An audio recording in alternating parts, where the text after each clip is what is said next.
आउज़ुबिल्लाहिमिनश्शैतानिर्रजीम बिस्मिल्लाहिर्रहमानिर्रहीम। नाज़रीन, आप यूट्यूब चैनल देख रहे हैं और मैं आमिर शहजाद अवान। आज का मेरा ये व्लॉग गवर्नर राज के हवाले से है कि पाकिस्तान में किस तरह आईनी तौर पर गवर्नर राज लगाया जा सकता है। जैसा कि आप जानते हैं कि अभी जो रिसेंटली तब्दीली हुई है सूबाई हुकूमत सूबा पंजाब में, और सुप्रीम कोर्ट के अहकामात के मुताबिक अब वज़ीर आला पंजाब जो हैं चौधरी परवेज़ इलाही साहब हैं। और जब ये केस ज़ेर समाअत था, ये डिप्टी स्पीकर साहब की रूलिंग का, तो नून लीग को उस वक्त से लग रहा था कि वो ये केस हार जाएंगे, क्योंकि जो डिप्टी स्पीकर साहब की जो रूलिंग थी वो गैर आइनी थी। और उसके नतीजे में जब उनको ये लग रहा था तो उन्होंने असरअंदाज होने की कोशिश तो की, लेकिन उसके साथ साथ गवर्नर राज की भी बाकायदा बातें और तैयारी शुरू कर दी गई थी।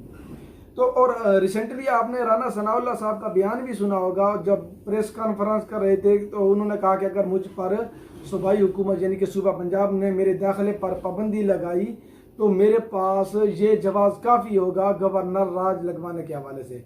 और उन्होंने ये भी बाकायदा कहा कि इसकी समरी बाकायदा तैयार की जा रही है गवर्नर राज के हवाले से।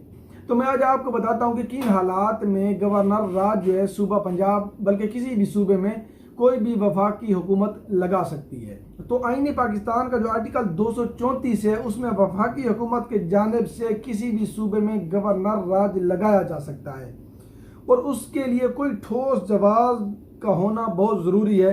अगर कोई ठोस जवाब उनके पास मौजूद होता है तो पार्लियामेंट और सेनेट के मुश्तरका इजलास या सदारती आर्डीनेंस के ज़रिए काबीना और असम्बली तहलील करके गवर्नर राज लगाया जा सकता है। आईन पाकिस्तान की शिक नंबर 234 में वाज़ेह तौर पर यह दर्ज है कि अगर वफाकी हुकूमत समझे कि किसी सूबे के मामलात आइन और कानून के मुताबिक नहीं चल रहे या कोई इंतशार पाया जाता है और इसके अलावा और भी कोई भी ठोस वजह उनके पास मौजूद हो तो वो एमरजेंसी नाफिज कर सकते हैं। तो सबसे पहले दो तरीके हैं इसके लिए गवर्नर राज लगाने के लिए।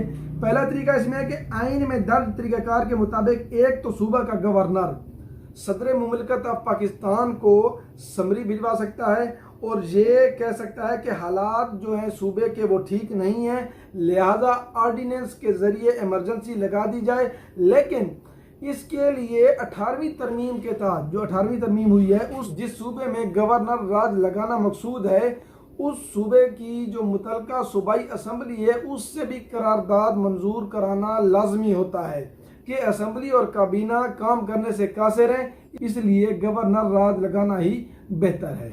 तो दूसरा तरीका इसमें जो है उसमें वफाकी हुकूमत सेनेट और पार्लियामेंट का एक मुश्तरका इजलास बुलवाती है और वहाँ पर यह करारदाद पेश होती है कि ऐसी सूरत के सूबे में ऐसी सूरत हाल है जिसमें वहाँ हुकूमत चलना मुश्किल है, लिहाजा गवर्नर राज का नफाज नागुज़ीर हो चुका है और अगर ये बिल वहाँ से पास हो जाता है तो तब भी गवर्नर राज लगाया जा सकता है। और इसमें गवर्नर राज की जो आईनी मुद्दत है वो सिर्फ 3 माह की है। हाँ, अगर कोई वफाकी हुकूमत जो है वो चाहे कि 3 माह नहीं मजीद इसमें कोई तौसीक करना चाहे तो उसके लिए एक मरतबा फिर करारदाद पास करवाना होगी और फिर इसमें मजीद 3 माह का इजाफा हो जाता है। 3 माह यानी कि टोटल जो गवर्नर राज की मुद्दत है वो 6 माह है और इससे ज़्यादा गवर्नर राज किसी भी सूबे में नाफिजुल अमल नहीं रह सकता। ये तो था एक आईनी तरीक़ाकार के किस तरह से सूबे में गवर्नर राज लगाया जा सकता है। लेकिन अब जो मौजूदा सूरत हाल सूबा पंजाब की है, अगर उसको हम देखते हैं तो ये जो सुप्रीम कोर्ट का फैसला था इसके बाद ये हुकूमत कायम हुई जो पीटीआई और मुस्लिम लीग काफ के मुतफिका उम्मीदवार परवेज़ इलाही साहब वज़ीर आला बने और अब उनकी बाकायदा काबीना जो है हलफ लेने भी जा रही है। इस सूबाई असम्बली को अगर काम करने से रोका जाता है और गवर्नर राज लगाया जाता है तो ये केस एक मरतबा फिर सुप्रीम कोर्ट ऑफ पाकिस्तान में जाएगा। अगर ये नून लीग और इसके इत्तेहादी गवर्नर राज लगाने का गैर सियासी ये काम करते हैं, सुप्रीम कोर्ट ऑफ पाकिस्तान इनके खिलाफ ये फैसला देगी दोबारा एक मरतबा, क्योंकि इससे साफ ज़ाहिर होगा कि ये जो गवर्नर राज लगाया गया है ये सुप्रीम कोर्ट ऑफ पाकिस्तान के फैसले पर असरअंदाज होने की कोशिश की गई है। क्योंकि इससे पहले भी एक मरतबा जब जरदारी साहब की हुकूमत थी 2008 में, तब भी पंजाब में गवर्नर राज लगाया जा चुका है और वो गवर्नर राज सदारती आर्डिनेंस के मुताबिक लगाया गया और वो आर्डिनेंस उस वक्त की मौजूदा हुकूमत को वापस लेना पड़ा था कि आईन पाकिस्तान में मौजूद है वाज़े कि अगर आपके पास कोई ठोस वजूहात हैं तो आप गवर्नर राज लगा सकते हैं। अगर ठोस वजूहात मौजूद नहीं है और कोई भी हुकूमत ऐसा करने की कोशिश करती है तो ज़ाहिर सी बात है ये फैसला फिर जो अपोजिशन पार्टी होती है वो सुप्रीम कोर्ट में ले जाती है। अच्छा, इसमें ज़रूरी नहीं है कि सुप्रीम कोर्ट में जो मुतासरा पार्टी हो वो ये फैसला लेके जाए, सुप्रीम कोर्ट ऑफ पाकिस्तान अज खुद नोटिस भी ले सकती है इसमें। तो बहरहाल ये जो मौजूदा हालात हैं और सियासी मंजरनामा है, इसको देखते हुए और जो मौजूदा नून लीग की जो हालत है इसको देख के लगता नहीं है कि वो ये ऐसी गलती करेंगे।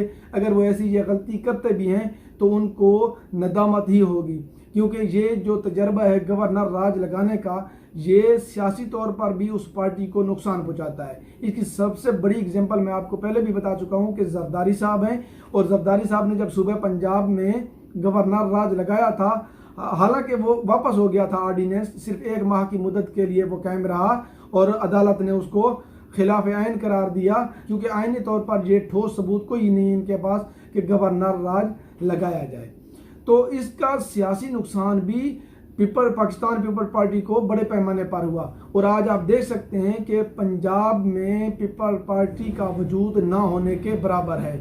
और नून लीग जो मौजूदा सूरत हाल में है, जिस तरह ये ज़मीनी इलेक्शन हुए उसमें जो इनकी हालत हुई, और इस हालत को देखते हुए मुझे नहीं लगता कि मुस्लिम लीग नून भी ये अहमकाना गलती करेगी और पहले से ही वो अपनी पंजाब की अक्सरियत जो है खो चुकी है। मजीद अपनी वो सियासत को इस तरह गवर्नर राज लगाकर बर्बाद नहीं करेंगे। तो नाज़रीन, अब तक के लिए इतना ही। अपना और अपने इस यूट्यूब चैनल का ख्याल रखें। पाकिस्तान जिंदाबाद। अस्सलाम वालेकुम।